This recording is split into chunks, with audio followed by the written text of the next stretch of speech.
Halo, Assalamualaikum warahmatullahi wabarakatuh. Salam sejahtera.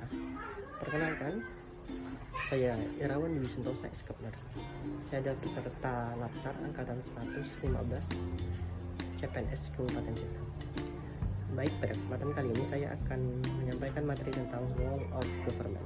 Yuk kita lihat videonya terlebih dahulu.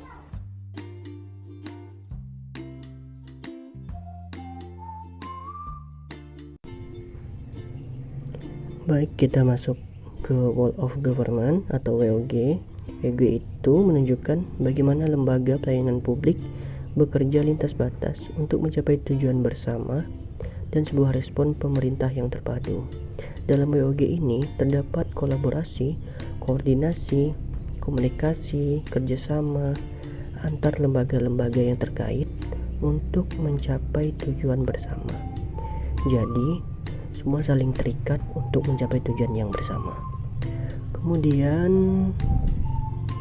ini WOG mempunyai karakteristik yang sama, terutama integrasi institusi dan kolaborasi. Namun WOG lebih menekankan adanya penyatuan keseluruhan wall elemen pemerintah. Seperti yang saya sebutkan tadi, ada penyatuan dari lembaga-lembaga untuk menghasilkan tujuan yang sama, yaitu salah satunya pelayanan publik yang lebih baik untuk kedepannya. WOG ditekankan pada pengintegrasian upaya-upaya kementerian atau lembaga pemerintah dalam mencapai tujuan-tujuan bersama. WOG juga dipandang sebagai bentuk kerjasama antar seluruh aktor pemerintah dan sebaliknya. Hal ini menunjukkan bahwa WOG tidak hanya merupakan pendekatan yang mencoba mengurangi sekat-sekat sektor, tetapi juga penekanan pada kerjasama guna mencapai tujuan bersama. Semakin jelas bukan bagaimana konsep WOG ini, yaitu kuncinya adalah kerjasama. Ada beberapa fokus pada Wall of Government. Yang pertama itu fokus pada kebijakan pembangunan, program manajemen, dan pelayanan publik. Yang kedua, proses dapat diterapkan secara luas dan komprehensif atau spesifik atau sesuai sasaran. Kemudian yang ketiga, proses dapat secara formal maupun informal. Kemudian setelah itu muncul pertanyaan, mengapa WOG? Mengapa harus WOG yang dilakukan? Ini ada beberapa pernyataan seperti berikut. Yang pertama, adanya dorongan publik untuk mewujudkan integrasi kebijakan program pembangunan agar terwujud penyelenggaraan pemerintahan yang baik. Kemudian adanya fenomena ketimpangan kapasitas sektoral, seolah sektoral terjadi kompetisi antar sektor dan ada kesan sektor yang satu lebih superior dari sektor yang lain. Untuk poin yang ini merupakan sebuah contoh yang sangat tidak baik, karena sebenarnya sektor-sektor tersebut harus saling bekerja sama untuk mencapai tujuan bangsa, yaitu mencerdaskan bangsa. Kemudian adanya keberagaman latar belakang nilai, budaya, adat istiadat, serta bentuk latar belakang lainnya mendorong adanya potensi disintegrasi bangsa. Jadi dapat disimpulkan WOG ini sangat penting untuk kehidupan berbangsa kita. WOG memiliki beberapa manfaat juga. Yang pertama, meningkatkan efisiensi sharing informasi, lingkungan kerja, daya saing, akuntabilitas, koherensi kebijakan. Kemudian WOG juga mengurangi biaya, pemborosan, duplikasi pekerjaan, inkontinensi kebijakan, waktu penyelesaian layanan tertentu.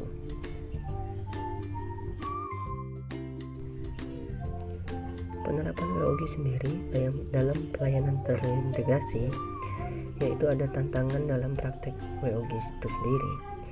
Pertama, kapasitas SDM dan institusi. Apakah SDM sudah cukup atau mampu untuk melakukan Wall of Government? Kemudian nilai dan budaya organisasi yang dari kepemimpinan. Bagaimana pemimpin, apakah bisa menerapkan WOG ini ke dalam pelayanan-pelayanan yang mereka berikan. Kemudian adanya penguatan koordinasi antar lembaga, membentuk lembaga koordinasi khusus, membentuk gugus tugas, pelayanan terpusat, dan pelayanan elektronik. Hal ini sudah banyak diterapkan ya di Indonesia dengan adanya pelayanan satu pintu, pelayanan satu atap, yang dimana gunanya ini agar tidak terjadi tumpang tindih dalam pelaksanaan birokrasi di pemerintahan Indonesia. Walaupun mungkin belum berjalan dengan efektif dan efisien, tapi ini merupakan langkah awal yang sangat baik dan bisa kita kembangkan ke depannya agar menjadi lebih baik lagi. Baik, setelah kita membahas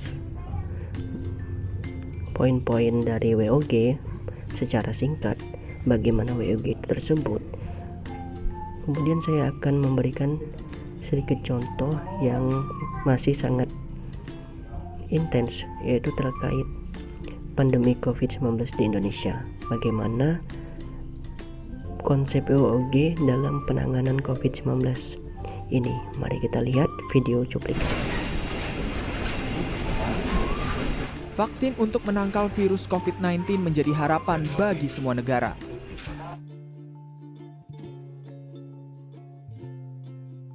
Saat ini pemerintah Indonesia menggandeng PT Bio Farma untuk mengembangkan vaksin COVID-19. Dalam diskusi yang diadakan Komite Penanganan COVID-19 dan Pemulihan Ekonomi Nasional, Menteri Koordinator Perekonomian Airlangga Hartarto menjelaskan, hingga kuartal keempat 2020, pemerintah akan menyiapkan sebanyak 271,3 juta dosis dari total 320 juta dosis yang dibutuhkan.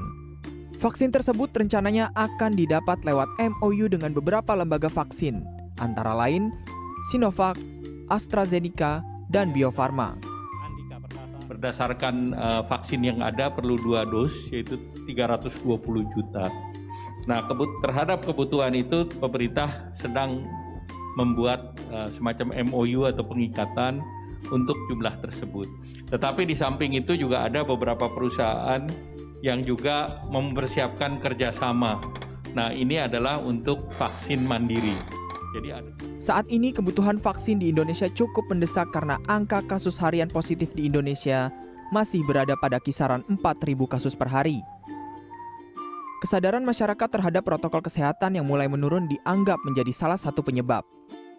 Dari hasil operasi justisi Polri selama bulan September dan Oktober 2020, tercatat adanya penindakan terhadap pelanggaran protokol kesehatan sebanyak sekitar 5.300.000 kasus. Ketua Satgas Penanganan COVID-19 Doni Monardo juga khawatir adanya penularan pada saat demonstrasi.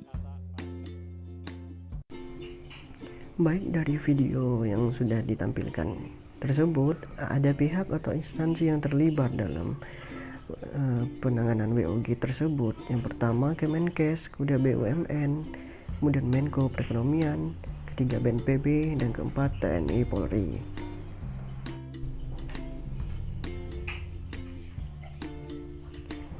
Bentuk hubungan dalam WOG tersebut yaitu adanya kolaborasi, koordinasi, dan sinergitas.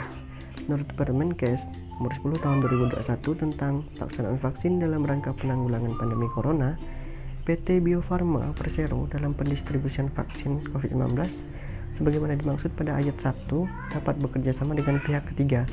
Kemudian Kemenkes melalui UPT di bawah Dirjen melaksanakan vaksinasinya, yaitu dilakukan oleh nakes-nakes yang tersebar di seluruh Indonesia.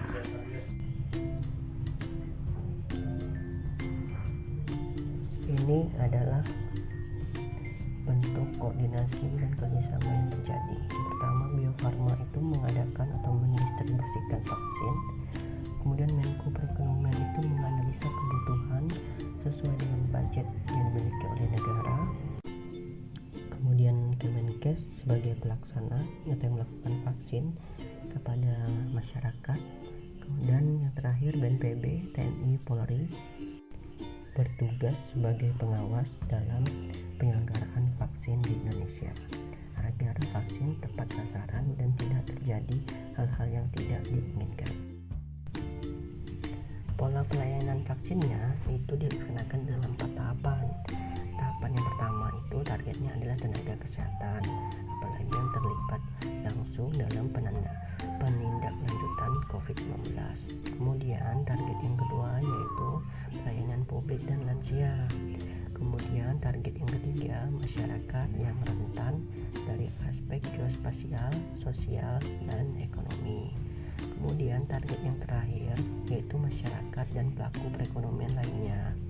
Diharapkan vaksin ini dapat merata ke seluruh Indonesia sehingga dapat menekan turun angka COVID-19 di Indonesia.